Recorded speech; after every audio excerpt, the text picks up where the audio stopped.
Assalamu alaikum and a very good morning I bid to teachers and fellow students. My name is Soraya from class 2T and House City Zawiya. It is my pleasure to fill today's slot of Speaker's Corner with my topic of choice, ways to cope with stress. Stress can be defined as worry and pressure that is caused by having too much to deal with. I'm sure all of you have felt stress at least once throughout your lives. Students especially feel stressed during exam weeks. Without further ado, here are some ways to deal with stress. First, you can always talk about it with your friends. I find it very helpful to talk about my feelings with someone who is most likely going through the same things. By doing so, my friends and I get to find solutions for our problems together. Next, some people prefer to listen rather than talking, which is why I think music is also a nice way to handle stress. Music helps relaxes our brains and pushes aside all our problems for a brief moment.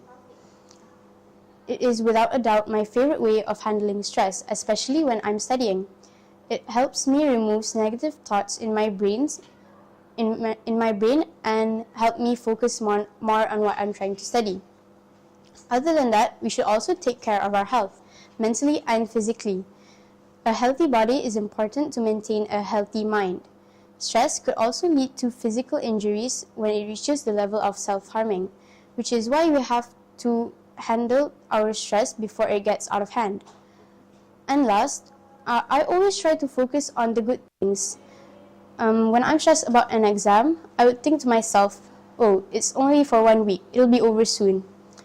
Of course, sometimes it doesn't help me take my stress away, but it helps me feel a little bit better by knowing that it won't last forever. Before I end my speech, I would like to conclude that everybody has their own ways of handling stress. Sometimes they work and sometimes they don't, but that's how life is. It's hard to accept, but stress is always going to be a part of our lives. What's important is how we handle it. And with that, my speech comes to an end. Thank you and have a nice day.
Assalamualaikum warahmatullahi wabarakatuh and a pleasant morning I bid to everyone listening. My name is Hanna Husna and I'm from class 3T. Today, I will be delivering a speech entitled Honesty is the Best Policy. I'm sure by now everyone is familiar with the tale Pinocchio and the boy who cried wolf.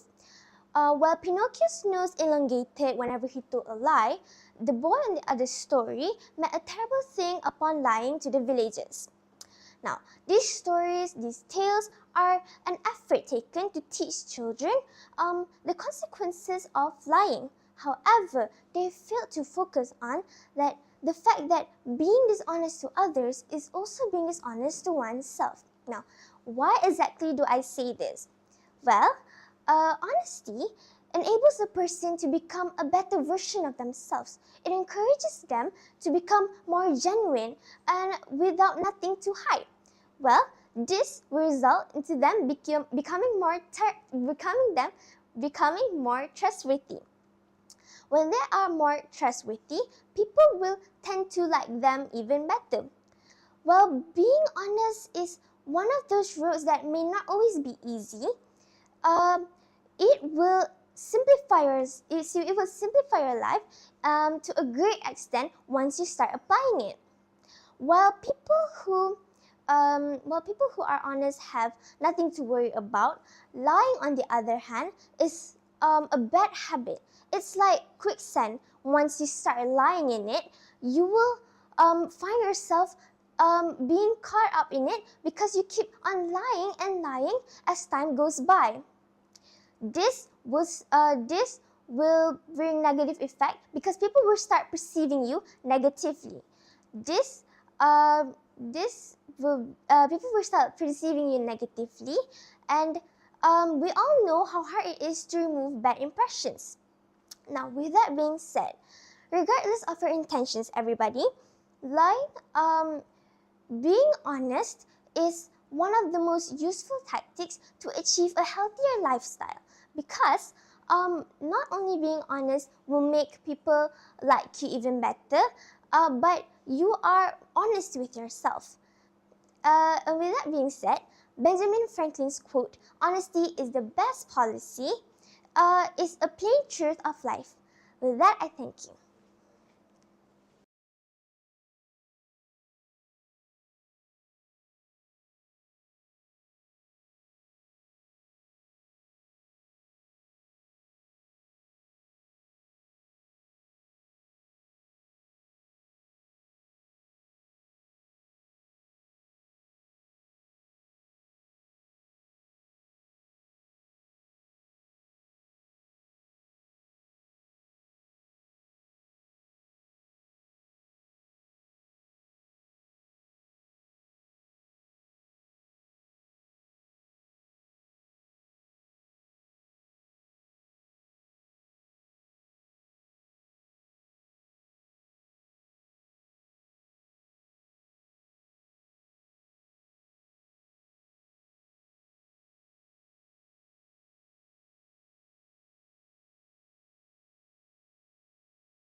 Assalamualaikum warahmatullahi wabarakatuh diucapkan kepada semua. Nama saya Farah Syakira binti Ahmad Firdaus dari kelas 4K dan Rumah Siti Zawiyah.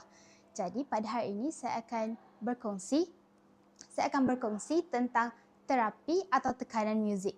Baiklah, muzik memberi kesan ke atas badan dan minda sekaligus dapat meringankan tekanan dan mengurangkan rasa tekanan anda. Baiklah, apakah hubung kait muzik dan kesihatan? Muzik dan kesihatan. Muzik mempunyai kesan yang besar terhadap kesihatan. Muzik tidak mampu menyembuhkan semua jenis penyakit, namun muzik dapat memberi manfaat yang besar untuk sesetengah jenis penyakit. Muzik akan membantu tubuh badan mengeluarkan zat endorfin yang akan menetralkan rasa sakit, mengurangkan tekanan, melambatkan degupan jantung dan menenangkan pernafasan. Seterusnya, tekanan muzik. Tahukah anda, selain daripada terapi, muzik juga boleh menjadi tekanan kepada seseorang. Bagaimana? Baiklah, muzik, sekiranya anda mendengarkan muzik yang sama berulang-ulang kali untuk masa yang lama, anda akan cenderung untuk mengalami kecelaruan minda yang akan menyebabkan anda berkemungkinan besar menjadi gila. Jadi itu sahaja daripada saya. Terima kasih.